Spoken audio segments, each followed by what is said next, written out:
Hello दोस्तों, मैं Aamir sir with PDA classes के साथ। जैसा कि आप जानते हैं, हम लोग कंटिन्यू क्लास 10th की एनसीईआरटी को लेकर के बात कर रहे हैं।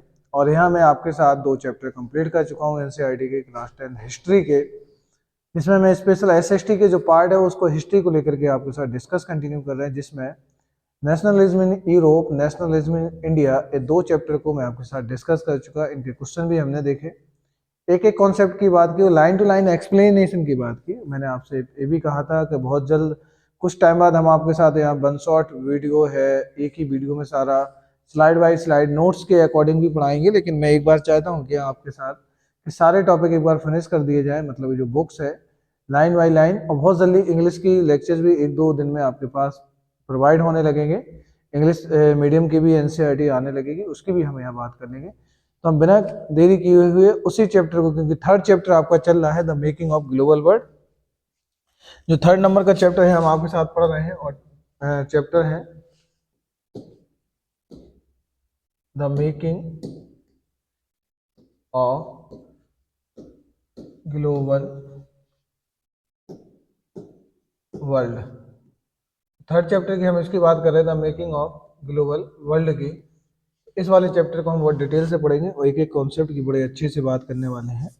इसका मैं फर्स्ट सेक्शन पढ़ चुके हैं, किस प्रकार से सिल्क रूट की बात की थी। सिल्क रूट के बाद फिर आपने यहाँ स्टोरी देखी थी कि किस प्रकार से जो फूड था, फूड का ट्रैवल देखा था कि एक जगह से दूसरी जगह नूडल्स है, इस पर कितनी है, पोटैटो है, आलू है, किस प्रकार से यहाँ पे क्रिस्टोफर कोलंबस अमेरिका की डिस्कवर करता है 1492 में। और डिस्कवर करने के बाद स्वीट पोटैटो है, टोमेटो है आपका, और यहाँ पे मतलब पोटैटो, टोमेटो, स्वीट पोटैटो, ये भी और भी सारी चीज़ें जैसे तंबाकू है, मक्का है, सोयाबीन है, इस सारी चीज़ों को डिस्कवर करने के बाद कैसे ये चीज़ें वहाँ पहुँची और ये कैसे इस सिनेरियो चलता रहा, तो ये सारे टॉपिक हम देख लेंगे।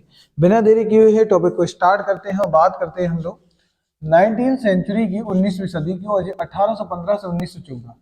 अब 1815 मतलब यहाँ पे जो डिकेड बात कर रहे हैं कि यहाँ पे आप ये समझ गए होंगे कि पूरे पूरे यहाँ पे 100 ईयर, 100 साल की बात की जा रही है। कितनी साल की? 100 साल की बात की जा रही है, 100 ईयर की। इस 100 साल में, इस 19th सेंचुरी में क्या हुआ, क्या क्या घटनाएं घटी, क्या क्या इंसिडेंट हुए, वो सारी बातें हम यहाँ पे करेंगे, वो सारे टॉपिक पे यहाँ पे हम देखेंगे। तो ये सारी चीजें यहाँ पे हम समझ लेंगे। ठीक है, तो 100 साल में क्या हुआ। और 1914 डेट बहुत ज्यादा इंपॉर्टेंट है कि 1914 में ये वो घटना है, क्योंकि यहाँ पे कह सकता हूँ कि जो प्रथम विश्व युद्ध है, जो फर्स्ट वर्ल्ड वार है, वो यहाँ पे स्टार्ट हुआ। प्रथम विश्व युद्ध, प्रथम विश्व युद्ध का कॉन्सेप्ट आता है, प्रथम वर्ल्ड वार की कंडीशन आती है। इसको हम समझ लेंगे, ये सारे टॉपिक की बात कर लेंगे, इनको एक एक पॉइंट को हम यहाँ देख लेंगे। ठीक है, तो बिना देरी किए मैं टॉपिक स्टार्ट करता हूँ। इस पर और भी चीजें मैं बता दूं, मैं पहले बोला था कि जो सीबीएसई पैटर्न के बच्चे, देखो यहाँ पे एक चीज समझ लो, जो सीबीएसई पैटर्न के जो स्टूडेंट हैं, जो सीबीएसई पैटर्न आता है, इसमें सेक्शन जो फर्स्ट मैंने पढ़ाया, इसी सेक्शन बस फर्स्ट का है, और बाकी वो पूरा सारा जो पार्ट है वो आपका प्रोजेक्ट का पार्ट है। तो ये मैं पढ़ा चुका हूँ। तो हिंदी मीडियम का एक्सप्लेनेशन देख सकते हैं, मतलब इंग्लिश मीडियम का एक्सप्लेनेशन देख सकते हैं। बाकी मैं इंग्लिश मीडियम में इसको अच्छे से डिस्क्राइब करूंगा, वहाँ भी बात कर लें। बाकी यहाँ पे सारी बात आ रही है स्टेट बोर्ड की। स्टेट बोर्ड में कोई भी हो, चाहे एमपी का हो या यूपी बोर्ड हो या फिर बिहार बोर्ड हो या फिर आपका कोई भी हो, डब्ल्यू बी वेस्ट बंगाल वाला बोर्ड, एक्स वाई जेड कोई भी बोर्ड, ऑल इंडिया का कोई भी बोर्ड हो, जो स्टेट बोर्ड हो और जो हिंदी मीडियम से है, तो उसमें ये पूरा टॉपिक दिया हुआ है। तो वो बच्चे आराम से यहाँ देख सकते हैं और टॉपिक को अंडरस्टैंड कर सकते हैं। चलो देखते हैं, तो 19th सेंचुरी में और इन 100 सालों में, जो 100 ईयर की ड्यूरेशन में क्या हुआ, इन 100 सालों में जो घटनाएं घटी, क्या क्या कंडीशन हुई, क्या क्या चीजें हुई, वो सारे टॉपिक की हम बात आपके साथ यहाँ करेंगे। 19वीं सदी में दुनिया तेजी से बदलने लगी। क्या हुआ, जब 19th सेंचुरी आया तो 19वीं सदी का जो कॉन्सेप्ट था, पूरी दुनिया चेंज होने लगी। और जिसमें स्पेशली बात करूं आर्थिक, इकोनॉमी, पॉलिटिकल, मतलब कि आपकी राजनीतिक, सामाजिक, सांस्कृतिक और तकनीक, ये 5 रीजन, क्या क्या कारक थे, इसके क्या कंपोनेंट थे, क्या कारक थे, क्या फैक्टर थे, जिसमें economy, political, social, culture, technique, इन बेस पर ये सारी चीजें बनने लगी। क्योंकि किसी भी दुनिया में चीजें बदलने के लिए 4 पिलर होना जरूरी है। जैसे कि सबसे पहले बात करूं मैं एग्रीकल्चर, तो उसका एग्रीकल्चर सिस्टम सही होना चाहिए। दूसरी बात करूं मैं वहां की इंडस्ट्री, तो इंडस्ट्री का कॉन्सेप्ट होना चाहिए। तीसरे में बात करता हूं वहां पे क्या, साइंस, साइंस एंड टेक, तो साइंस एंड टेक का कॉन्सेप्ट होना चाहिए कि साइंस एंड टेक्नोलॉजी आनी चाहिए। एग्रीकल्चर हो, इंडस्ट्री हो, साइंस एंड टेक हो, और यहाँ पे क्या आता है, मैं क्या बात करूँ, और एजुकेशन। तो ये चीजें होनी चाहिए और किसी भी देश को, और एक और इम्पोर्टेंट, आर्मी। तो ये चीजें की वजह से कोई भी कंट्री, ये 5 पिलर की वजह से कोई भी कंट्री डेवलपमेंट कर सकता है और दुनिया में अपनी ताकत को प्रूव कर सकता है। वही हुआ कि देखो पैसा आने लगा था, इकोनॉमी, पॉलिटिकल चीजें बढ़ रही थी, सोशली भी हो रही थी, सांस्कृतिक और तकनीक, तकनीक मतलब क्या आ जाएगा, साइंस एंड टेक आ जाएगा, आर्मी आ जाएगी। तो पूरे समाज, जो समाज था, पूरे समाज की काया पलट दी और विदेश संबंधों को नए धर्रे में ढाल दिया। अब जो विदेशी रिलेशन थे वो नए तरीके से यहाँ चेंजिंग देखने को मिला।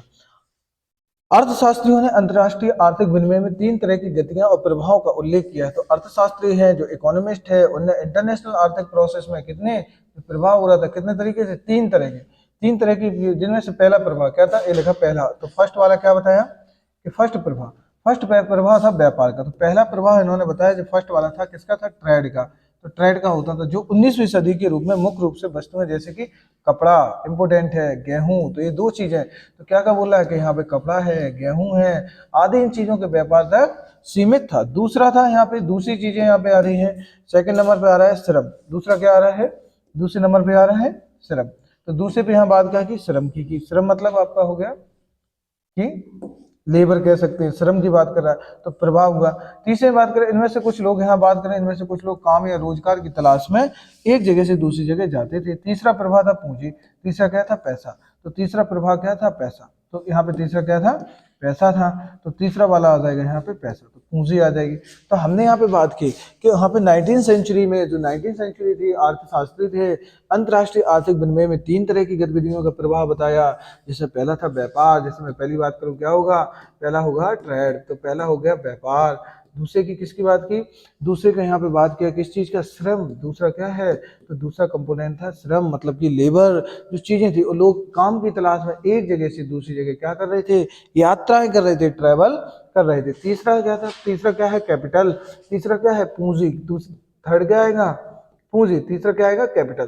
तो पहले में हमने देखा व्यापार है, दूसरे में श्रम है, जैसे इसको मैं बात करूँ, ये ट्रेड है, ये लेबर है, और ये क्या है, कैपिटल है। तो इन सारी चीजों का हो रहा था प्रवाह, जिससे अल्प या दीर्घ अवधि के लिए, तो जो अल्प चीजें थी, कम समय के लिए या लंबे समय के लिए, अवधि के लिए, दूर दराज के इलाकों में निवेश कर दिया जाता था। तो दूर दराज के इलाकों में क्या कर दिया जाता था, निवेश, मतलब कि इन्वेस्ट किया जा रहा था। तो ये सारी चीजें हो रही थी धीरे धीरे। फिर देखते हैं आगे, हम बात करते हैं, ये तीनों तरह के प्रभाव एक दूसरे से जुड़े हुए थे और लोगों के जीवन को प्रभावित करते थे। कभी कभी इन कारकों के बीच मौजूदा संबंध भी टूट जाते थे। तो ये आपस में जो रिलेशन थे कभी कभी टूट जाते थे। उदाहरण के लिए वस्तुओं की पूंजी की आवाजाही के मुकाबले श्रमिकों की आवाजाही पर प्रायः शर्तें और बंदिशें लगाई जाती थी। तो वस्तुओं की जो आवाजाही थी, जो चीजें थी, पूंजी की आवाजाही के मुकाबले श्रमिकों की आवाजाही पर क्या लगाई जाती थी, ज्यादा शर्तें, बंदिशें लगाई जाती थी। फिर भी इन तीनों प्रभाव का एक साथ अध्ययन करें तो 19वीं सदी को अर्थव्यवस्था को ज्यादा अच्छी तरह से समझ सकते हैं। अगर हम इन तीनों चीजों को समझे, जैसे मैंने 3 चीजों की बात की, एक तो यहाँ पे मैंने बात की आपके साथ लेबर की, किसकी बात की, लेबर की। दूसरी बात किसकी की मैंने, सॉरी, पहला था यहाँ पे, देखो, पहला था यहाँ पे ट्रेड। तो पहली बात किसकी थी, ट्रेड की। दूसरी किसकी थी, लेबर की। तीसरी किसकी थी, कैपिटल। तो ये चीजों की बात थी। तो ठीक है, तो पहला ट्रेड हो गया, दूसरा क्या हो गया, लेबर हो गया, तीसरा क्या हो गया, ट्रेड। इन चीजों की जो बातें कर रही थी, तो उनको अगर इनको अच्छी तरह से, अर्थव्यवस्था को ज्यादा अच्छी तरह से इन समझ सकते हैं अगर इनका एक साथ अध्ययन करें। अगर इन तीनों प्रभावों का एक साथ क्या करें, अध्ययन करें, तो इन्हें बहुत अच्छे से हम अंडरस्टैंड कर सकते हैं और समझ सकते हैं। ठीक है, तो ये चीजें देख लेंगे हम, बेसिक बेसिक है, क्या है क्या नहीं है। ठीक है, तो हम बात करते हैं कुछ कॉन्सेप्ट की, आगे हम बढ़ाते हैं इन कॉन्सेप्ट को। चलो देखो, विश्व अर्थव्यवस्था का उदय, कि वर्ल्ड में जो इकोनॉमी का कॉन्सेप्ट आया, वर्ल्ड में जो इकोनॉमी का कॉन्सेप्ट आया, वो कैसे इमर्ज हुआ, ये कॉन्सेप्ट आया कैसे, ये धीरे धीरे चीजें इमर्ज कैसे होती चली गई। अब हम इसकी बात करते हैं। अगर हम समझें कि इस विषय को समझने के लिए सबसे बेहतर इंडस्ट्री, क्या समझेंगे, इंडस्ट्री जो थी, इंडस्ट्री जो इंडस्ट्रियलाइजेशन जो यूरोप में आया था, इंडस्ट्रियलाइजेशन जो रेवोल्यूशन, जो यहाँ पे रेवोल्यूशन आया था, वो यूरोप से स्टार्ट हुआ। यूरोप में खाद्य उत्पादन उपभोग के बदले रुझानों पर विचार करें तो बेहतर होगा। अगर हम बात करें कि इस विषय को समझने के लिए सबसे पहले औद्योगिक यूरोप में खाद्य उत्पादों और उपभोग के बदले कि वहाँ पे किस प्रकार से खाद्यान्न चीजों का प्रोडक्शन हो रहा था, किस प्रकार से उन चीजों को यहाँ पे क्या किया जा रहा था, क्या क्या क्या किया जा रहा था, उनको उपभोग किया जा रहा था। इनकी चीजों की अगर हम बात करें तो इसको हम अच्छे से अभी समझेंगे। ठीक है, क्या देखते हैं कि रुझान को विचार करें बेहतर होगा। समान रूप से सभी देश भोजन के मामले में आत्मनिर्भर होने का प्रयास करते रहे। तो समान रूप से जो भोजन के रूप में थे, जो चीजें थी, आत्मनिर्भर होने का प्रयास कर रहे थे। लेकिन 19वीं सदी की ब्रिटेन की बात अलग थी। अगर उस समय ब्रिटेन खाद्य आत्मनिर्भरता के रास्ते पर चलता तो वहां के लोगों का जीवन स्तर गिर जाता। मोस्ट इंपोर्टेंट था, ये बात सही थी कि यहाँ पे बात क्या कर रहा है कि जो ब्रिटेन था, स्पेशल ब्रिटेन की बात कर रहा है। अगर ब्रिटेन अपने यहाँ पे खाने पीने की चीजों पर देता ध्यान देता, तो आत्मनिर्भरता के रास्ते पर चलता, तो वहां के लोगों को जीवन स्तर गिर जाता और सामाजिक तनाव फैलता। और इसी अध्यय को हम पीछे क्या कहा था, आइए देखते हैं इस आशंका के पीछे क्या रीजन थे। ये बात सच है कि इसने बोला है कि अगर ब्रिटेन जो है, अगर वो अपनी खाद्य उत्पादन मतलब खाद्य आत्मनिर्भरता, जो उसके खाद्य आत्मनिर्भरता है, इस कॉन्सेप्ट के रास्ते पर चलता, तो वहां का जीवन स्तर क्या होता, गिर जाता और सामाजिक तनाव फैलता। क्या होता, सामाजिक तनाव फैलता। तो ये चीजें हम समझेंगे कि सामाजिक तनाव की जो है बात की, ये चीजें होती कैसे हैं। सामाजिक तनाव, जो टेंशन, जो सोशल टेंशन है, वो कैसे होता है। ब्रिटेन के जो खाद्य आत्मनिर्भरता के रास्ते पे चलती जो चीजें कैसे हो रही थी, इस कॉन्सेप्ट को अच्छे से हमें समझना है। क्योंकि ये रीजन क्या है, अगर हम इस कॉन्सेप्ट को मैं अच्छे से बात करूं, जैसे इसमें लिखा भी है, आइए हम पीछे क्या कारण थे। तो कारण इसमें बताया है, सारी चीजों को बताया गया, लेकिन यहाँ पे मैं एक रीजन आपको फिर भी बताना चाहता हूँ। बहुत सारी चीजें भी यहाँ डिस्कस करना चाहता हूँ आपके साथ कि क्या है, ब्रिटेन खाद्य आत्मनिर्भरता के रास्ते पे चलता तो वहां के लोगों का जीवन स्तर गिर जाता और सामाजिक तनाव फैलता। क्या था, अगर वो आत्मनिर्भरता की बात करता कि अपने ही प्रोडक्ट हम ही लोग यूज करें, या ये चीजें होती कि हमारे देश में प्रोडक्ट बना, क्योंकि एक तो इसके पास इतनी बड़ी कोई मार्केट नहीं थी, इतना ज्यादा इसके पास और चीजें थी नहीं, क्योंकि इन लोगों ने क्या किया, दूसरे देशों से फूड को क्या कर लेते थे, इम्पोर्ट कर लेते थे, और अपने कंट्री से दूसरे कंट्रियों में क्या करते थे, जो यहाँ पे ये लोग मैन्युफैक्चर करके जो प्रोडक्ट बनाते थे, कॉटन क्लॉथ बनाते थे, और भी प्रोडक्ट थे, वूलन क्लॉथ थे, कॉटन क्लॉथ थे, सिल्क क्लॉथ थे, और भी चीजें होती थी, अपने यहाँ जो प्रोडक्शन का काम करते थे। तो इन लोगों ने जब इंडस्ट्रियलाइजेशन को ज्यादा फोकस किया, तो अपने यहाँ इनका ज्यादा ध्यान था इंडस्ट्री की तरफ, तो लोगों का ज्यादा ध्यान गया इनके प्रोडक्टों की तरफ। और दूसरे कंट्रियों में जो इनने जाके सामान को प्रोडक्ट किया, अपने कंट्री से एक्सपोर्ट किया, वो ज़्यादातर किन चीज़ों को किया, अपने बनाए गए फैक्ट्रियों के द्वारा मैन्युफैक्चर प्रोडक्ट को। अब खाने पीने की जो चीज़ें थी, वो आराम से कहीं से फूड को आराम से क्या कर लेते थे, दूसरे कंट्री से मंगा लेते थे। ये बेसिक चीज़ें थी, उसी सारे पॉइंट को हम समझेंगे। तो क्या लिखा है, बात है 18वीं सेंचुरी की।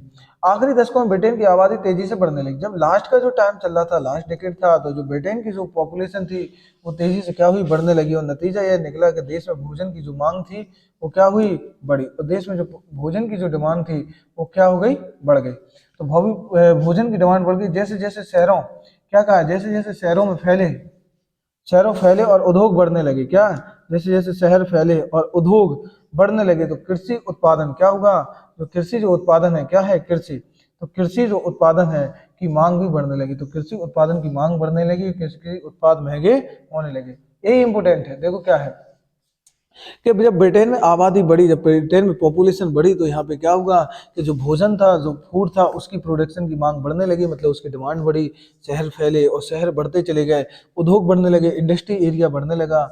यहाँ पे जो एग्रीकल्चर था, उनके जो प्रोडक्ट थे, उनकी भी डिमांड बढ़ने लगी। कृषि उत्पाद, जो कृषि के जो प्रोडक्ट थे, वो कैसे होने लगे, एक्सपेंसिव होने लगे, महंगे होने लगे। दूसरी तरफ बात करें तो भूस्वामी के, जो भूस्वामी मतलब जो लैंडलॉर्ड्स थे, जो जमीनों के मालिक थे, उनके दबाव से सरकार ने मक्का के आयात पर भी पाबंदी लगा दी। क्योंकि यहाँ पे सबसे ज्यादा इंपॉर्टेंट स्टोरी क्या है, इनकी लैंडलॉर्ड्स की। तो ये जो लैंडलॉर्ड्स हैं, इन्हें क्या कहा, इन्हें प्रेशर डाला गवर्नमेंट के ऊपर। यहाँ पे जो सबसे ज्यादा किस चीज का आयात करते थे, ये आयात करते थे मक्का का, क्योंकि खाने के लिए किस चीज की जरूरत थी, मक्का की। इनने कहा कि दूसरे देशों से आप इस चीज क्या ना करो, आयात ना करो, और इस पे क्या लगा दो, रोक लगा दो। तो ऐसे करके रोक लगा दी। जिन कानून के सहारे सरकार ने यह पाबंदी लागू की थी, जैसे करके गवर्नमेंट ने इन चीजों पर रोक लगाई, तो उन कानून को कहा गया कॉर्न लॉ। क्या कहा गया, कॉर्न लॉ। कॉर्न मतलब क्या होता है, मक्का। कॉर्न मतलब क्या होता है, मक्का। तो कॉर्न लॉ का तो क्वेश्चन ये भी आ सकता है कि what is corn law, corn law क्या था। तो यहाँ पे इस प्रकार से कॉर्न लॉ या कॉर्न कानून क्या था, तो कॉर्न लॉ लॉ क्या था, ये बता देना कि किस प्रकार से यहाँ पे डिमांड, ये चीजें बढ़ रही थी, जो चीजें यहाँ पे डिमांड बढ़ती गई, यहाँ पे ये चीजें होती चली गई। ठीक है। तो कौन लॉ की यहाँ पे बात की गई, ठीक है। तो यहाँ पे ये बेसिक चीजें हैं, मैं आगे बात भी करूंगा कि कौन लॉ क्या था। तो ऐसे करके इसको क्या कहा गया, कौन लॉ कहा गया। देखो आप कुछ और टॉपिक की मैं बात कर लेता हूँ।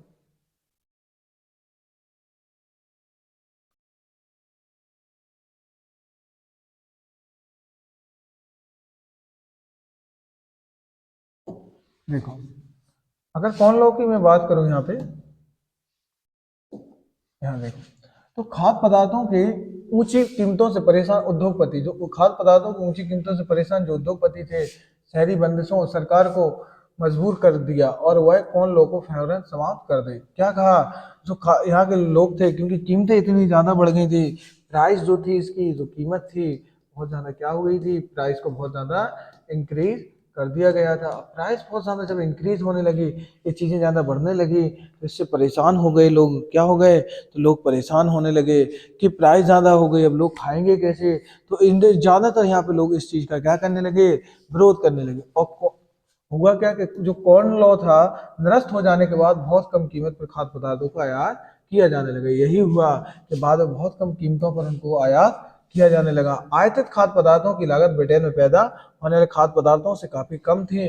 जो ब्रिटेन में जो लोग थे ना, जो चीजें वहां पे प्रोडक्शन कर रहे थे, उनसे जो कीमत थी बहुत कम थी। जैसे क्या था पहले समझ लो, गवर्नमेंट ने क्या किया था, कॉर्न लॉ लाई। कॉर्न लॉ मतलब कॉर्न कानून, मतलब मक्का को लेकर के, ठीक है। तो कॉर्न यहाँ पे लॉ लाई गवर्नमेंट, देखो, तो कॉर्न कानून लाई, मक्का कानून बोल सकते हैं इसको, मक्का के लिए। अब यहाँ पे क्या था, क्योंकि जब जनसंख्या यहाँ पे बढ़ी और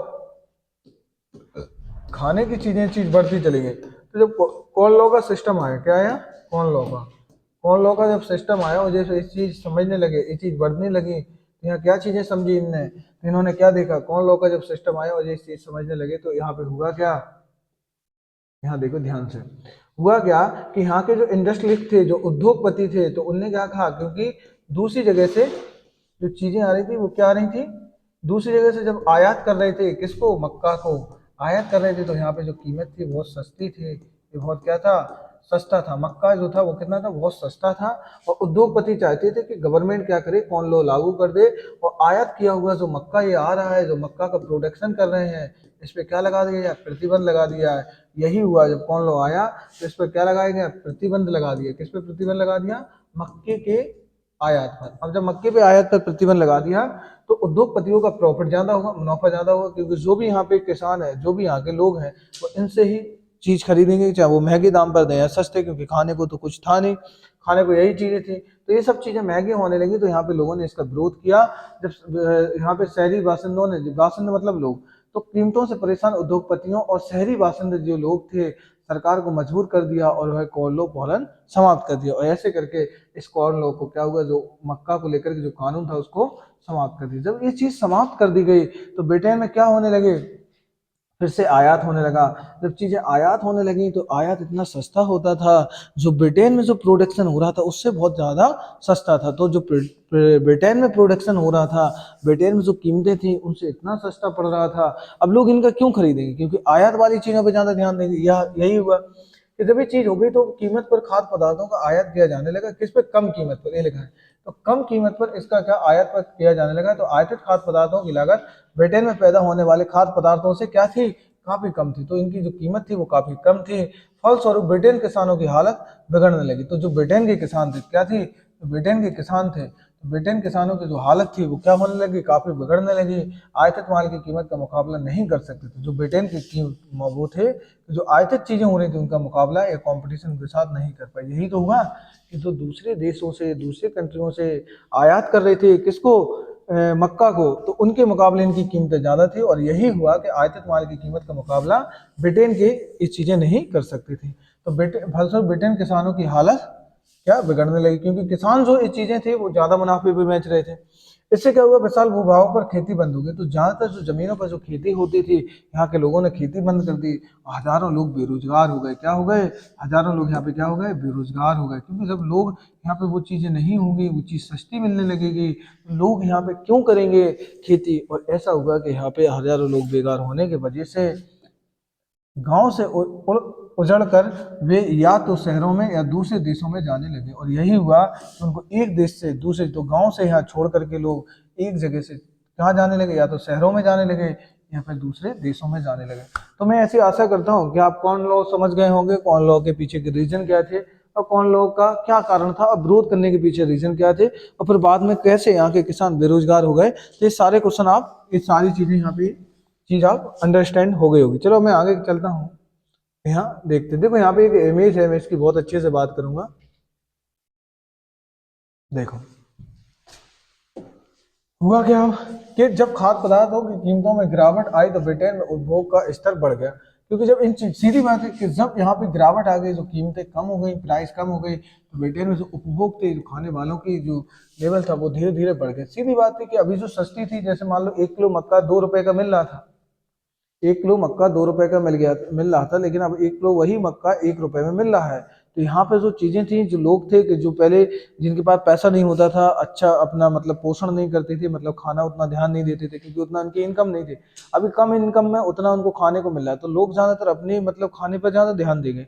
यही हुआ कि जब उनको ज्यादा चीजें मिलने लगी तो लोग ज्यादा उनका चीजें होने लगी, और ऐसे क्या हुआ, गिरावट आई तो उपभोग पर ज्यादा ध्यान देने लगे। 19वीं सदी में मध्य से ब्रिटेन की औद्योगिक प्रगति काफी हुई। तो जो औद्योगिक प्रगति थी वो क्या हुई, काफी तेज हो रही, जिससे लोगों की आय में क्या होने लगे, लोगों की आय में वृद्धि हो गई। तो लोगों की यहाँ पे आय में क्या होने लगी, वृद्धि हो गई। तो औद्योगिक काफी तेजी से हो रही थी। क्या हुआ, 19वीं सदी में ब्रिटेन की औद्योगिक जो इंडस्ट्रियल रेवोल्यूशन था, उसमें काफी तेज प्रोग्रेस हो रही थी, जिससे लोगों की आय में जो इनकम थी उसमें इंक्रीमेंट होने लगा। इससे लोगों की जरूरतें बढ़ी, और इससे लोगों की क्या होने लगी, जरूरतें बढ़ने लगी, और खाद्य पदार्थ और भी ज्यादा मात्रा में आयात होने लगे। तो जो खाद्य पदार्थ थे, जो चीजें थी, वो क्या होने लगी, और भी ज्यादा मात्रा में आयात होने लगा। पूर्वी यूरोप और रूस, अमेरिका और ऑस्ट्रेलिया, दुनिया के हर हिस्से में ब्रिटेन का पेट भरने के लिए जमीनों को साफ करके खेती की जाने लगी। हुआ ये क्या होने लगा, अब यहाँ पे समझो मोस्ट इंपोर्टेंट लाइन, जो पूर्वी यूरोप था, रूस था, क्या था, पूर्वी यूरोप और रूस, पूर्वी यूरोप, रूस और अमेरिका, तीन, और ऑस्ट्रेलिया, दुनिया के और हर हिस्से में ब्रिटेन का पेट भरने के लिए जमीनों को साफ करके खेती की जाने लगी। मोस्ट इंपोर्टेंट पॉइंट यहाँ क्या समझा हमने, क्या देखा कि यहाँ पे हुआ क्या, कि यहाँ पे जो लोग थे, क्योंकि ब्रिटेन में ज़्यादा भीड़ बढ़ रही थी, इंडस्ट्रियलाइजेशन हो रहा था, लोग वहाँ काम करने की तलाश में जा रहे थे, वहाँ पे ज़्यादातर फूड की ज़्यादा डिमांड थी, लोग ज़्यादा वो चीज़ें चाहते थे, तो ज़्यादातर उनको दूसरे कंट्री के मुकाबले उनको कीमत अच्छी मिल रही थी दूसरी जगह के। अभी उनका ज़्यादातर उस जगह क्या हो रहा था, आयात किया जाने लगा चीज़ें। तो यहाँ पे जो लोग थे यहाँ सब गए, जिसमें कि पूर्वी यूरोप है, रूस है, ब्रिटेन है, अमेरिका है, ऑस्ट्रेलिया है, और ब्रिटेन, जो अब ब्रिटेन को जरूरत थी, ब्रिटेन को जो किस चीज़ की जरूरत थी, फूड की, तो उसको पेट भरने के लिए, उसकी कंडीशन को फुल करने के लिए, तो लोग जमीनों को साफ करने लगे और ज़्यादा से ज़्यादा खेती करने लगे। यही हुआ कि लोग खेती प्रोडक्शन को, एग्रीकल्चर प्रोडक्शन को बढ़ावा देने लगे। खेती के लिए जमीन को साफ कर देना ही काफ़ी नहीं था। अब ऐसा नहीं था कि जमीन को साफ कर दिया तो ये खेती हो जाएगी। खेती और इलाकों में बंदरगाहों से जोड़ने के लिए रेलवे भी जरूरत थी, मोस्ट इंपोर्टेंट पॉइंट। अब ऐसा नहीं था कि फिर इनको ट्रांसपोर्ट की भी तो जरूरत थी, तो ये ब्रिटेन कैसे लाते, तो इसको खेती और इलाकों को बंदरगाह मतलब पोर्टों से जोड़ने के लिए भी रेलवे लाइन की जरूरत थी। तो रेलवे लाइनों से जोड़ा गया, ज्यादा तादाद में माल ढुलाई के लिए नई गोदियां बनाना और पुरानी गोदियों को फैलाना जरूरी था। यही हुआ कि ज़्यादा तादाद में माल को एक जगह से ले जाएं और दूसरी जगह जल्दी पहुंचाया जाए, तो जो पुरानी गोदियां थी उनको नई नई गोदियां बनाना और पुरानी गोदियों में फैलाना जरूरी था। नई ज़मीनों पर खेती करने के लिए आवश्यक था कि दूसरे इलाकों के लोग वहां आकर बसें, यानी नए घर बनाना, नई बस्तियां बनाना भी ज़रूरी था। अब यही था, जब लोग नई जगह पे आए तो यहाँ पे नई नई जगह पे क्या घर बनाने लगे, नई बस्तियां बनाने लगे। अब उनको उस जगह पे क्या बनाने की जरूरत पड़ी, उनको उस जगह पर अपने घर भी बनाने की जरूरत पड़ने लगी, तो वहां कर लोग बसने लगे और घर भी बनाने लगे। इन सारे कामों के लिए पूंजी और श्रम की जरूरत थी। मोस्ट इंपोर्टेंट है, ये सारे जो काम करने थे इसके लिए पैसे की जरूरत थी, और किसकी जरूरत थी, श्रम की जरूरत थी। वही बात आ गई कि श्रम की जरूरत थी और पूंजी की जरूरत थी। अब ये कैसे होगा, श्रम मतलब लोग चाहिए, लोग काम करेंगे तो क्या चाहिए, कैपिटल चाहिए।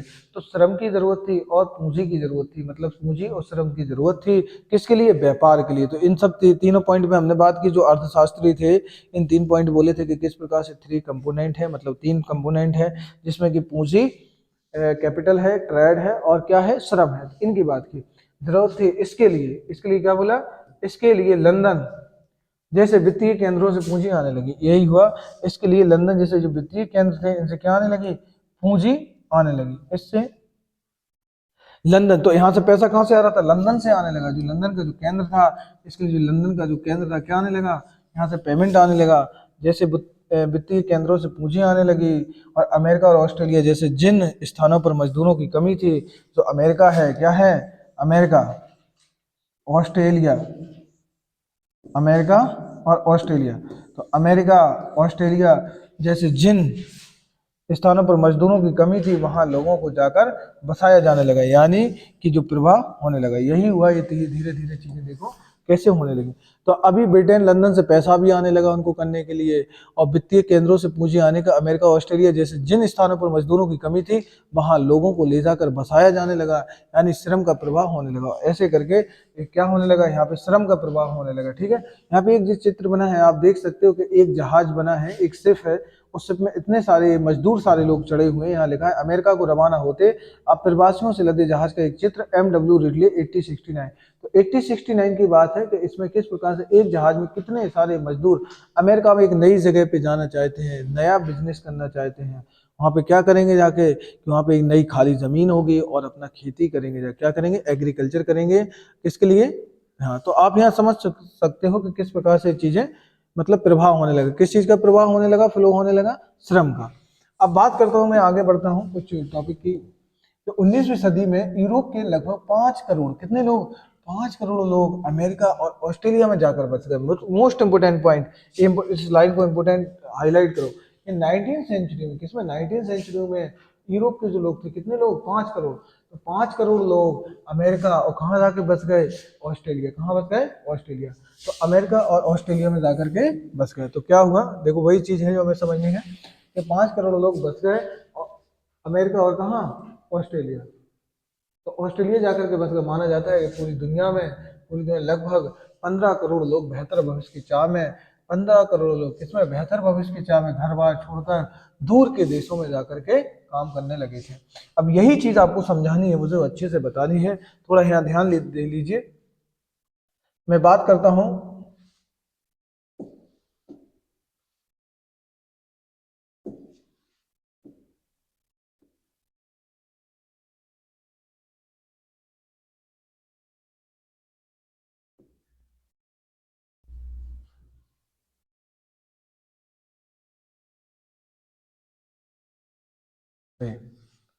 थोड़ा आपको यहाँ ध्यान से देखना है। मैं ये वर्ल्ड का मैप यहाँ पे ड्रॉ कर रहा हूँ, और यहाँ पे एक चीज समझाना चाहता हूँ मैं आपको, यहाँ कैसे ये चीजें थी और किस प्रकार से ये चीजें हो रही थी।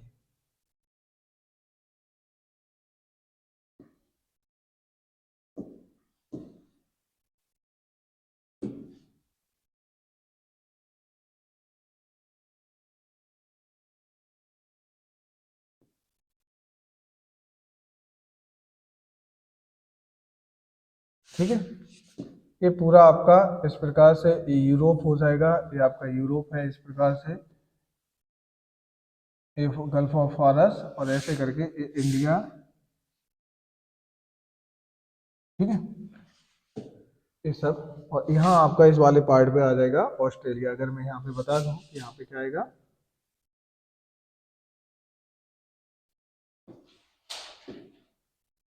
ये ऑस्ट्रेलिया। ये समझाने के लिए आपको समझो, जैसे ये आपका क्या हो गया, उत्तर अमेरिका। बहुत अच्छे से समझना और चीजें समझना। ये आपका नॉर्थ अमेरिका है, नॉर्थ अमेरिका है। ये आपका क्या है, दक्षिण अमेरिका। ये साउथ अमेरिका है। ये आपका हो जाएगा यूरोप। ये क्या है, यूरोप।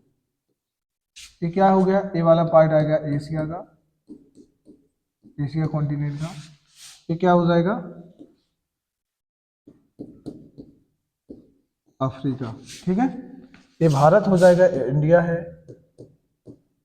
ठीक है, ये हो जाएगा ऑस्ट्रेलिया। क्या हो जाएगा, ऑस्ट्रेलिया।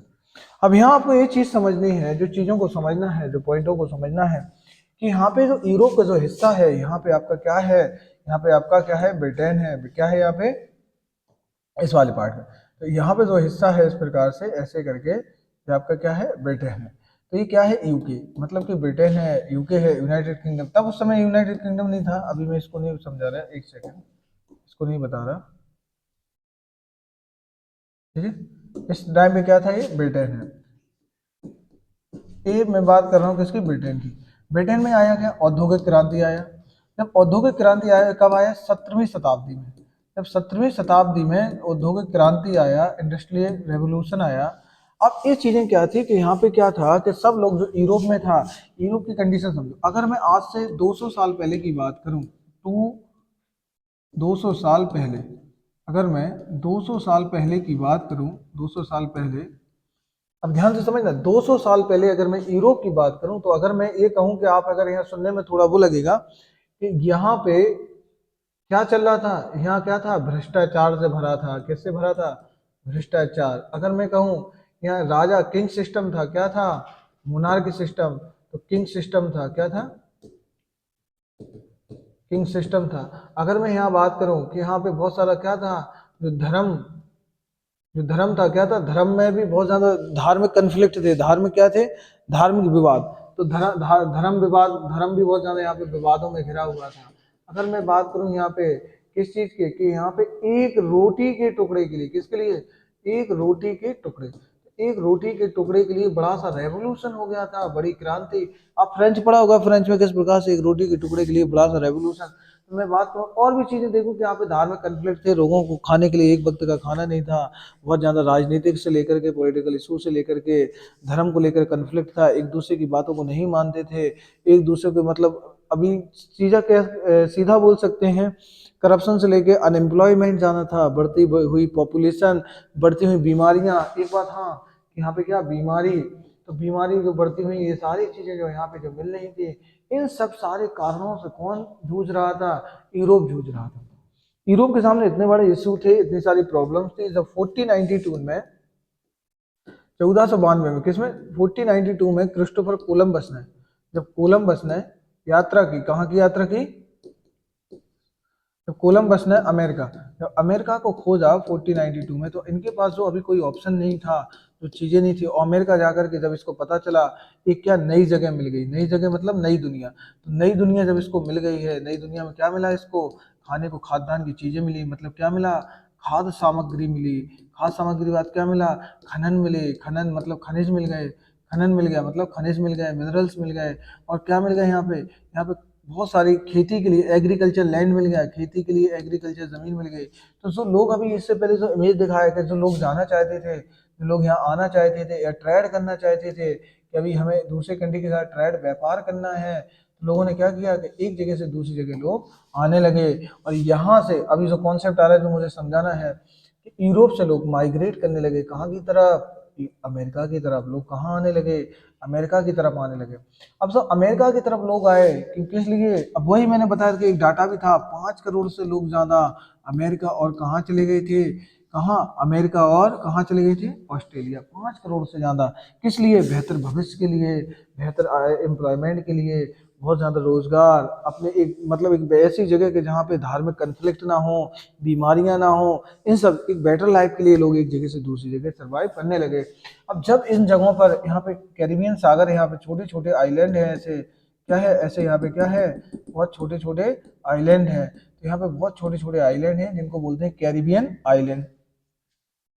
अब इन लोगों ने आकर यहाँ पे क्या किया, चाय के बागान लगाए, कॉफी के बागान लगाए, चाय के बागान, कॉफी के बागान। अगर मैं बात करूँ चाय, कॉफी, और मैं अगर बात करूँ जैसे चाय है, कॉफी है, और अगर मैं बात करूँ यहाँ पे किस चीज़ के, जैसे कि आप कह सकते हैं चीनी मिल लगाए, चीनी मिल। तो ये सारे जो बागान, जो इंडस्ट्री लगाए, अब इनको थी किसकी ज़रूरत, मजदूरों की ज़रूरत, लेबर की ज़रूरत। इन मजदूरों को कहाँ से लाया गया, अफ्रीका से लाया गया, और यहाँ से इन मजदूरों को खरीद कर व्यापार किया गया। तो यूरोप आया कहाँ, अफ्रीका, अफ्रीका से मजदूरों को खरीदा, और ऐसे करके इनने दासों का व्यापार भी स्टार्ट किया। तो यहाँ पे ये चीज़ आप, ये तो क्राइटेरिया समझ गए होंगे कि लोग दूसरी जगह क्यों माइग्रेट कर रहे थे, दूसरी जगह क्यों जा रहे थे। तो ये आइडिया तो आपको लग ही गया होगा, मैं ऐसी आशा करता हूँ ये चीज़ आप समझ ही गए होंगे। आगे बढ़ते हैं हम लोग, आगे कुछ और टॉपिक की बात करते हैं और कुछ चीज़ों को समझते हैं कि क्या था। तो ये चीज़ आप आराम से अंडरस्टैंडिंग हो गई होगी, ये जहाज की स्टोरी हमने समझी, ये चीज़ें समझी। अब एक यहाँ पे एक और डायग्राम आता है, यहाँ देखो, जहाज पर चढ़ने के लिए इंतजार करते थे आयरिश आदिवासियों का चित्र है। तो ये देखो कि एक तो जहाज अभी लोड होकर चला गया है, यहाँ पे कुछ लोग हैं जो इतने सारे लोग अभी खड़े हुए हैं और क्या कर रहे हैं, जहाज पर चढ़ने का इंतजार करते आयरिश प्रवासी थे। वो चित्र माइकल फिट्स जेराल्ड। तो ये कैसे चीजें यात्रा करते हुए आगे की तरफ जाएंगे। तो अब हम आगे की तरफ बढ़ते हैं और कुछ चीजों को यहाँ डिस्कस करते हैं जो हमें करनी है।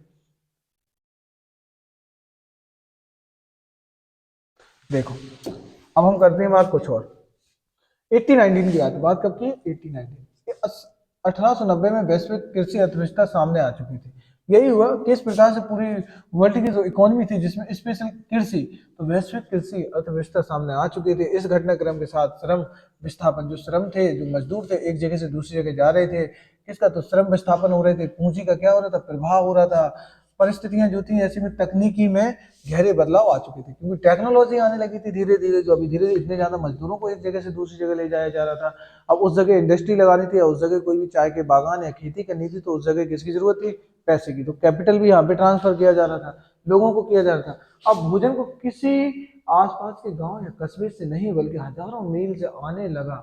तो क्या हुआ कि अब एक कोई भोजन जो खाना आ रहा था वो कोई किसी कस्बे या गांव से नहीं, कहाँ से आने लगा, जो आसपास के इलाके थे, जो आसपास की जगह थे, वहां से क्या आने लगा, भोजन आने लगा। क्या हुआ कि भोजन को किसी गांव या कस्बे से नहीं बल्कि हजारों मील की दूर से आने लगा था। अब अपने खेतों पर खुद काम करने वाले किसान खाद्य पदार्थ पैदा नहीं कर रहे थे, जो खाद्य पदार्थ था, जो चीजें थी, वो पैदा नहीं कर रहे थे। अब यह काम ऐसा औद्योगिक मजदूर करने लगे थे, जो थे अब यह काम ऐसा औद्योगिक मजदूर करने लगे थे, जो संभवतः हाल ही में वहां से आए थे। ऐसे खेतों में काम कर रहे थे जहां महज एक पीढ़ी पहले संभवतः ठेठ जंगल रहे होंगे, मतलब एकदम से टोटल क्या रहे होंगे, वो फॉरेस्ट रहे होंगे। और खाद्य पदार्थ को एक जगह दूसरी जगह पहुंचाने के लिए रेलवे इस्तेमाल किया जाता था।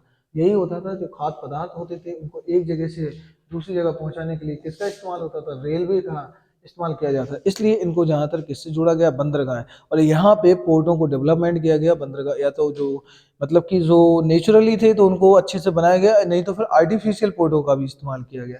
तो यहाँ पे रेलवे लाइन को जोड़ा गया और रेलवे नेटवर्क इसी काम के लिए बिछा गया था। और इम्पोर्टेंट ये था, जो रेलवे का नेटवर्क था, जो रेलवे लाइन थी, इसी काम के लिए बिछाया गया था। पानी के जहाजों से एक जगह से दूसरी जगह देशों में पहुंचाया जाता था, और पानी के जहाजों से इसे दूसरे देशों में पहुंचाया जाता था। इन जहाजों पर दक्षिण यूरोप, इन जहाजों से दक्षिण यूरोप है, एशिया है, अफ्रीका और अन्य देशों में और कैरिबियाई द्वीप समूह, अभी वही नाम आया, क्या बोला था मैंने, कैरिबियाई द्वीप समूह। तो साउथ यूरोप है, एशिया है, अफ्रीका और द्वीप समूह। तो कैसे मैंने यहाँ पे वही चीजें बताई, तो यहाँ पे एक बार फिर देखना, जो मैंने अभी आपको यहाँ पे डायग्राम बताया था, जो चित्र बना के समझाया था यहाँ पे किस प्रकार से, क्योंकि यही समझाया कि यहाँ पे जो साउथ यूरोप है, ये वाला पार्ट है, अफ्रीका है, एशिया हो गया, ये कैसे जोड़ा। और एक कैरिबियन जो आइलैंड था, कैरिबियन द्वीप समूह था, इनको कैसे कनेक्ट किया, कैसे एक दूसरे से कनेक्ट होते चले गए। यहाँ कुछ पोर्ट थे, यहाँ बंदरगाह थे, इनको कनेक्ट किया, इनको डेवलपमेंट किया गया। तो ये सारी चीजें, यहाँ पे कुछ बंदरगाह थे, इनको डेवलपमेंट किया गया, धीरे धीरे ये सारी चीजें डेवलप की थी। तो ये आशा करता हूँ कि आप ये समझ गए होंगे, ये चीज क्लियर हुई होगी कि हम यहाँ किसकी बात कर रहे हैं, किन चीजों को समझने की बात कर रहे हैं। चलो हम करते हैं कुछ और टॉपिक की बात और कुछ चीजों को समझते हैं। तो क्या दक्षिण यूरोप, एशिया और अफ्रीका और कैरिबियाई द्वीप समूह के मजदूरों से बहुत कम वेतन पर काम करवाया जाता था। होता क्या था कि जो यहाँ के लोग थे, इनको बहुत ही कम वेतन देकर, क्या बहुत ही कम पेमेंट देकर के क्या करवाया जाता था, काम करवाया जाता था। ठीक है, बहुत ही कम पेमेंट देकर के क्या करवाया जाता था, बहुत कम वेतन पर काम करवाया जाता था। बहुत ही कम, बहुत छोटे छोटे पैमानों पर सही, छोटे पैमानों पर सही, बहुत छोटे पैमाने पर सही, लेकिन इस तरह के नाटकीय बदलाव किए गए। क्या किए गए, नाटकीय बदलाव किए गए, जिसमें एक पंजाब को देख सकते हैं। अगर हम पंजाब की स्टोरी देख सकते हैं कि ब्रिटिश भारतीय सरकार ने अर्ध रेगिस्तानी पर परती जमीनों को उपजाऊ बनाने के लिए नहरों का जाल बिछाया। यही हुआ कि यहाँ पे जो अर्ध परती जमीनें थी, अर्ध रेगिस्तानी जो एरिया था, क्या था, हाफ डिजर्ट एरिया था, उनकी जो परती जमीनों को उपजाऊ बनाने के लिए, उनको फर्टिलिटी बढ़ाने के लिए नहरों का एक जाल बिछाया। किसका जाल बिछाया, नहरों का जाल बिछाया। तो यही हुआ, नहरों का क्या बिछाया, यहाँ जाल बिछाया। तो नहरों का जाल बिछाया ताकि निर्यात के लिए, किसके लिए, निर्यात, निर्यात के लिए किसका, गेहूं, कपास की खेती की जा सके। यही हुआ कि इसके निर्यात के लिए किसकी खेती की जा सके, गेहूं, कपास की खेती की जा सके। और नई नहरों की सिंचाई वाले इलाकों में पंजाब अन्य स्थान पर लोगों को लाकर बसाया गया और उनकी बस्तियों को कैनाल या कॉलोनी जिसे नहर बस्ती कहा जाता था। क्या हुआ कि जो यहाँ पे हुआ क्या कि अगर बात करें यहाँ पे स्पेशल एक स्टेट की बात की गई है और स्टेट वो कौन सा है, स्टेट है आपका, एक राज्य की बात की गई है और वो आपका कौन सा है, पंजाब। तो पंजाब की यहाँ पे स्पेशल बात की गई है कि किस प्रकार से पंजाब जो अर्ध एक रेगिस्तानी था, हाफ डिजर्ट एरिया था, क्या था, हाफ डिजर्ट एरिया था, डिजर्ट एरिया। तो हाफ जो डिजर्ट एरिया था किस प्रकार से, जो हाफ एक डिजर्ट एरिया था किस प्रकार से इसे डेवलप करने के लिए यहाँ क्या बचाया गया, यहाँ लिखा है कैनाल कॉलोनी, मतलब कि नहरों का जाल बिछाया गया। तो जो नहर है नहरों का जाल बिछाया गया ताकि जो यहाँ पे जमीनें हैं उनको क्या किया जाए, आराम से, जब पानी की इरिगेशन की सुविधा होगी तो आराम से ये सारी चीजें होंगी तो वो जमीन फर्टिलिटी उसकी बढ़ेगी। यही हुआ कि गेहूं और कपास, यहाँ लिखा है गेहूं और कपास के लिए। ये चीज आप समझ गए होंगे, फिर हम कुछ और आगे चलते हैं। ठीक है, भोजन को सिर्फ एक उदाहरण के लिए, जैसे यहाँ पे समझो, भोजन को सिर्फ एक उदाहरण मात्र, भोजन क्या है, भोजन एक उदाहरण मात्र। कुछ ऐसी कहानी कपास की भी है जिसकी दुनिया भर में बड़े पैमाने पर खेती की जाने लगी ताकि ब्रिटिश कपड़ा मिलों की मांग को पूरा किया जा सके। रबड़ की भी कहानी, तो वो कह रहा ऐसे यही नहीं कि इधर जरूरी नहीं कि अभी हमने इससे पहले देखो यहाँ पे क्या कहानी पढ़ी, मक्का की कहानी पढ़ी कि किस प्रकार से मक्का की प्रॉब्लम चल रही थी। फिर हम देख रहे हैं क्या, गेहूं, ठीक है, गेहूं और चावल की स्टोरी, ठीक है, गेहूं धान की स्टोरी पढ़ेंगे। पर अभी हमने क्या देखा, इसमें लिखा है कुछ ऐसी कहानी किसकी, कपास, कुछ ऐसी कहानी किसकी मिलेगी, कपास कॉटन की स्टोरी भी यही मिलेगी। फिर उसमें लिखा है कुछ ऐसी कहानी किसकी, रबड़ की मिलेगी। तो कुछ ऐसी कहानी किसकी मिलने वाली है, रबड़ की। तो यहाँ पे जिस चीज की इंडस्ट्री में जरूरत थी उसका प्रोडक्शन ज्यादा बढ़ाया जा रहा था, ऐसी कहानी सारी चीजें मिलेंगी। और अलग नहीं है, ऐसा लगे कि रबड़ की कहानी भी इससे अलग नहीं, सारी कहानियां इनसे जुड़ी हैं। कुछ चीजों का उत्पादन विभिन्न इलाकों में इनकी महारत हासिल कर ली थी। 80-20-90-14 के बीच विश्व व्यापार में 25 से 40 गुना वृद्धि हो चुकी। मोस्ट इंपोर्टेंट पॉइंट क्या है कि वर्ल्ड में इस टाइम के बीच में, मतलब इस टाइम के बीच में, इस ड्यूरेशन में क्या हुआ कि वर्ल्ड व्यापार में, ट्रेड में 25 से 40 टाइम्स गुना वृद्धि कर ली थी। इस व्यापार में लगभग 60% हिस्सा जो था प्राथमिक उत्पादन का, किसका था, प्राथमिक उत्पादन। ये समझ सकते हो आप कि इसमें जो ज्यादातर जो हिस्सा था जिसे हम प्राइमरी सेक्टर बोलते हैं, क्या बोलते हैं, प्राइमरी सेक्टर। तो ऐसे में क्या देखते हैं, प्राइमरी जो सेक्टर कहते हैं, इसमें कितना हिस्सा था, 60%। कितना था, 60%। तो 60% जो हिस्सा था किसका था, प्राइमरी सेक्टर। तो 60% जो हिस्सा था प्राइमरी सेक्टर का, जिसमें कि गेहूं है, कपास है जैसे कृषि उत्पादन है, और जिसमें कोयला मतलब कोल है जैसे खनिज पदार्थों का था। तो ये जो चीज़ें हमें जो देखने को मिल रही हैं, जो चीज़ें यहाँ पे मिल रही हैं, क्या मिल रही हैं कि यहाँ देखो किस प्रकार से 80-20 से 1914 के बीच में 25 से लेकर के 40 गुना % वृद्धि हो जाती है। व्यापार में लगभग 60% हिस्सा प्राइमरी सेक्टर का था। अब मुझे यहाँ पे आपको 3 सेक्टर होते हैं, जिसमें एक होता है प्राइमरी सेक्टर, ठीक है, एक होता है सेकेंडरी, एक होता है क्या, सेकेंडरी, एक होता है टर्सरी, मतलब कि थर्ड सेक्टर, जिसे बोल सकते हैं क्या, थर्ड सेक्टर। ठीक है, अरे मतलब फर्स्ट सेक्टर हो गया, सेकंड हो गया, ऐसे टर्सरी भी बोलते हैं, और थर्ड कौन सा है। तो ये चीज़ें आप समझ लेना, ठीक है। तो ये बेसिक है, यहाँ आपको समझना है ये बात, ये मुझे, मैं इसको बता भी दूंगा कैसे कैसे होता है। ये चीज़ समझ गए होगे। और यहाँ हम आपके साथ तकनीक, अब आता है इम्पोर्टेंट। देखो इससे पहले मैंने क्या बताया कि कैसे यहाँ पे चीज़ें हो रही थी, इसके पहले वाले में हमने इसका एक अभी केवल मात्र यहाँ क्या पढ़ा है, यहाँ पे अभी केवल हमने इसका 1.1 पढ़ा है आपके साथ। यहाँ पे 1.1 की बात की है आपके साथ।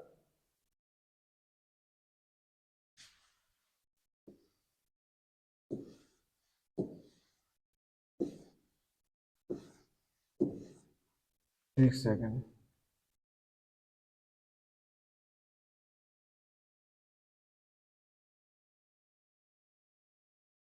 किसकी बात की, हाँ 1.1 की बात की, 19वीं शताब्दी में पूरा ट्रेंड जब अर्थव्यवस्था का होता है। तो अभी हमने केवल ये समझा कि इकोनॉमी का कॉन्सेप्ट क्या था, तो इकोनॉमी जो इमर्ज हुई वो कैसे हुई, तो ये चीज समझ ली हमने। अब इसके जो 2.2 पढ़ना है, तो ये पूरा चल रहा था कि कैसे ट्रेड का कॉन्सेप्ट आया, कैसे चीजें आई। ये थोड़ा चैप्टर लंबा जाएगा लेकिन मैं सारी चीजें बहुत अच्छे से क्लियर करूंगा। अब आती टेक्नोलॉजी, तो टेक्नोलॉजी की क्या इंपोर्टेंट रोल रहा इसका। टेक्नोलॉजी के पढ़ने के बाद फिर मैं इसके नेक्स्ट सेक्शन में, देखो नेक्स्ट वाला जो पॉइंट आएगा, हाँ 19वीं सदी के आखिर में उपनिवेशवाद क्या था, ठीक है। ये समझ लेंगे। चलिए इसको समझ लो, इसको और मैं खत्म कर दूं, फिर उसको नेक्स्ट सेक्शन में, उसके नेक्स्ट पार्ट में मतलब आपके साथ मैं इसको अच्छे से डिस्कस करूंगा, बहुत ज्यादा अच्छे से क्लियरली एक एक बात की बात करूंगा आपके साथ, ठीक है।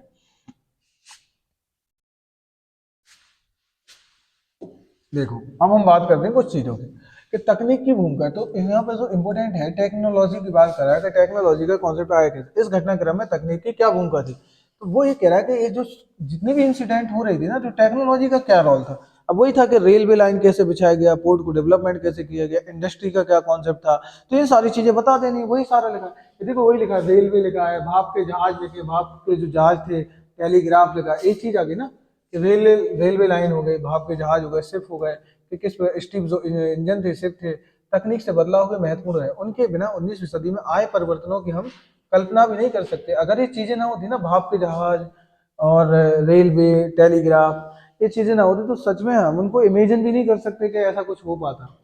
तकनीकी प्रगति अक्सर चौतरफा सामाजिक, राजनीतिक और आर्थिक कारकों का परिणाम भी थे। उदाहरण के लिए बात करें औपनिवेशीकरण, कॉलोनाइजेशन के कारण यातायात और परिवहन साधनों में भारी सुधार किए गए।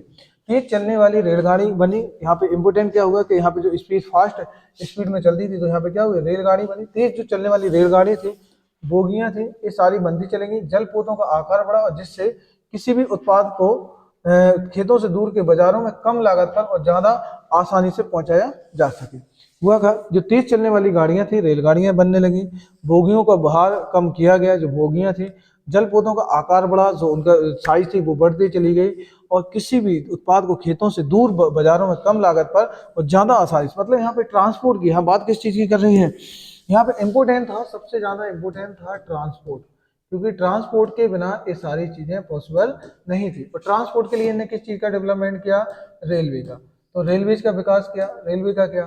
अब रेलवे के लिए यहाँ पे वो बात क्या कर रहा है कि तेज चलने वाली रेलगाड़ियां बनवाई, बोगियों का भार कम किया गया, जलपोते मतलब कि शिप, इसके बाद फिर क्या बनाया गया, शिप, तो बड़े बड़े जहाज, शिप्स बनाए गए, जहाज बनाए गए, जिससे किसी भी खेतों की जो दूर थी बाजार के, जो क्या कह सके, इसका पर्पज था कि इनकी जो प्राइस थी, जो इस पे इन्वेस्टमेंट हो रहा था, उसको कम करना था, कम लागत पर मार्केट में ये सारी चीजें पहुंचाई जा सके और उसे सस्ता बनाया जा सके ज्यादा से ज्यादा। ठीक है, तो टेक्नोलॉजी का ये काम था। यहाँ देखो ये पूरा एक इंडस्ट्री, एक मंडी का इसमें लिखा है कि मेलों का किसान अपने पालतू जानवर लाते थे, ये देखा, ये सारे देखो किस प्रकार से पूरे जानवर इस प्रकार से यहाँ पे बने हुए हैं, ये सारे जानवरों की लोग खड़े हुए हैं और यहाँ पे सारे जानवर दिख रहे होंगे आपको। इसमें लिखा है मेले में किसान अपने पालतू जानवर लाते थे जिनकी वहां खरीद फरोख्त की जाती थी। स्मिथफील्ड ने लंदन का एक सबसे पुराना पशु बाजार, ये क्या है, जो एनिमल मार्केट के बारे में बताया है, पशु बाजार है था। 19वीं सदी के मध्य में स्मिथफील्ड के पास एक विशाल मुर्गी एवं मांस बाजार खोला गया था, जहां से देश के सभी बड़े मांस आपूर्ति केंद्रों को रेलवे लाइनें है जाती थी। तो यहाँ से जो चीजें थी उनको किस प्रकार से कनेक्ट करते थे, तो यहाँ पे ये देख लो कि अब यहाँ मांस मंडी का क्या लेना था, ये समझो। पहले अब हम इनकी बात करते हैं कि यहाँ पे क्या था कॉन्सेप्ट, क्या चीजें चल रही थी, वो देखो यहाँ पे देखते हैं हम लोग। देखो एक सेकंड,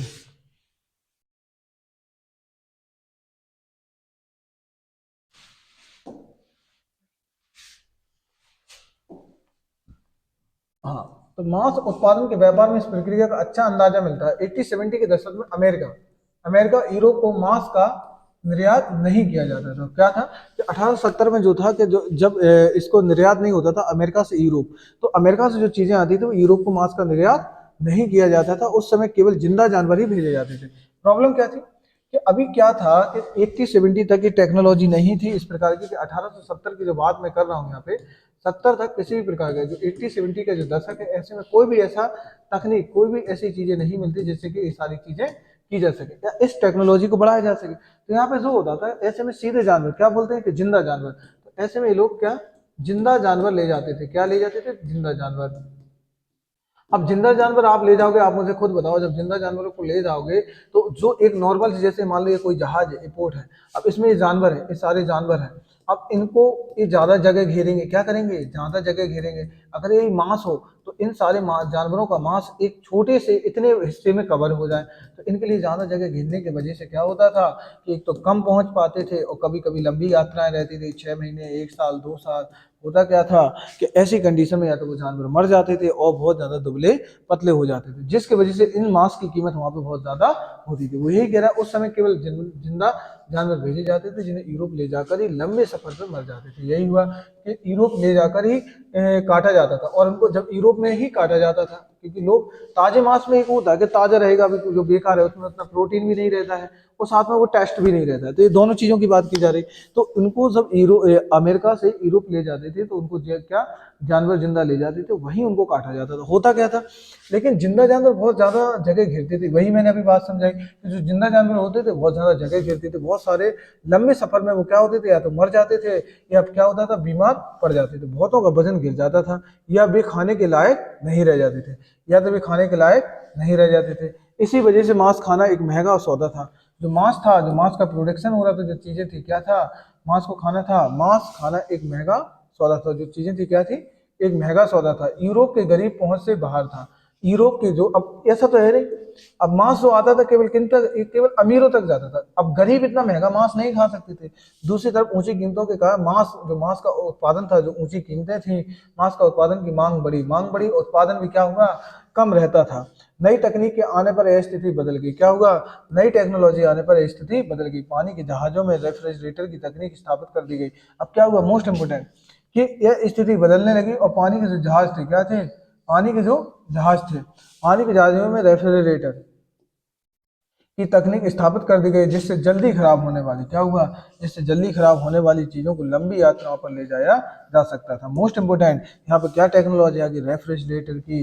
अब मांस को काट करके रेफ्रिजरेटर में रखा जा सकता था, जिससे मांस की न तो जो क्वालिटी होती थी, न तो वो खराब होती थी, और ना मांस सड़ गल सकता था, और इसे लंबे समय के लिए अब यात्रा ले जाने में कोई दिक्कत नहीं थी।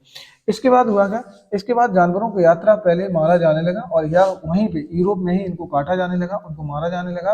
और अमेरिका, ऑस्ट्रेलिया, न्यूजीलैंड सब जगह जानवरों की बजाय अब जो अमेरिका, ऑस्ट्रेलिया, न्यूजीलैंड सब जगह जो जानवरों को ले जाने की बजाय क्या ले जाने लगे, मांस का उत्पादन करने लगा, यूरोप भेजा जाने लगा। और ऐसे करके मांस का प्रोडक्शन होने लगा। इससे न केवल समुद्री यात्रा में आने वाले खर्चा कम हो गया, और ऐसे करके जो यहाँ पे प्रोडक्शन था, मतलब कि जो उस पर लागत जा रही थी, ज़्यादा पैसा जो खर्च हो रहा था, वो पैसा कम खर्च होने लगा, और धीरे धीरे खर्चा कम होने लगा, और मांस की कीमत भी गिर गई। क्या थी, मांस की जो कीमत थी, मांस की जो प्राइस थी, वो क्या हो गई, मांस की प्राइस कम हो गई और मांस के दाम भी गिर गए। यूरोप के गरीबों को ज़्यादा से ज़्यादा विकल्प खुराक मिलने लगी। यही था, अब यूरोप के जो लोग थे उनको आराम से खाना प्रोवाइड होने लगा। पहले वे सिर्फ वो क्या खाते थे, आलू खाते थे या ब्रेड खाते थे। ये देखो इंपोर्टेंट पॉइंट, देख रहे हैं यूरोप लोगों की क्या हालत है, क्या खा रहे हैं, यूरोप के लोग क्या खा रहे हैं, इतनी हालत खराब थी। यूरोप लोगों का जो खाना था, या तो वो आलू खाते थे, वो आलू भी कहाँ से पहुंचा था, अमेरिका से, जब क्रिस्टोफर कोलंबस लेके गया था, इतनी बुरी हालत थी कि आलू भी नहीं थे। वो क्या खाते थे, ब्रेड। और इसी एक ब्रेड के लिए इतना बड़ा फ्रेंच रेवोल्यूशन हो गया कि लुई 16 को फांसी पे चढ़ा दिया गया। तो ब्रेड होते थे, सिर्फ आलू और ब्रेड होते थे। अब बहुत सारे लोगों को भोजन और मांसाहार, जो भोजन जो खाना था, और वो मतलब मांस, मतलब कह सकते हैं जो मांस रहता था, और मक्खन और अंडे। तो अब मक्खन भी मिलने लगे, अंडे भी मिलने लगे। देख रहे हो, भोजन मिलने लगा, मांस मिलने लगा, मक्खन मिलने लगा, अंडे भी शामिल हो गए। अब इनकी जो डाइट थी, जो यूरोपीय लोगों का खाना था, खाने में ये सारी चीजें आने लगी। क्या खाना, मांस शामिल हो गया, मांस शामिल हो गया, ठीक है, इसका अंडे शामिल हो गए, अंडे शामिल हो गए, और क्या हो गया, मक्खन शामिल हो गया। आप समझ रहे हैं बात, कि सारी डाइट जो थी, जो गरीबों को ये चीज़ें नहीं मिल पाती थी खाने के लिए, ये सब चीज़ें मिलने लगी, अच्छा खाना मिलने लगा, उनकी जीवन स्थिति थी वो सुधरने लगी, इम्प्रूवमेंट होने लगी, देश में शांति स्थापित होने लगी, और दूसरे देशों में समाजवाद मसूल का समर्थन मिलने लगा। और यहाँ पे एम्परर का जो सिस्टम आया, जो साम्राज्यवाद का कॉन्सेप्ट आया, कि अभी यहाँ पे जो पूरा सभी लोगों की नज़र कहाँ थी, यूरोप की तरफ, जिसमें स्पेशल इंग्लैंड की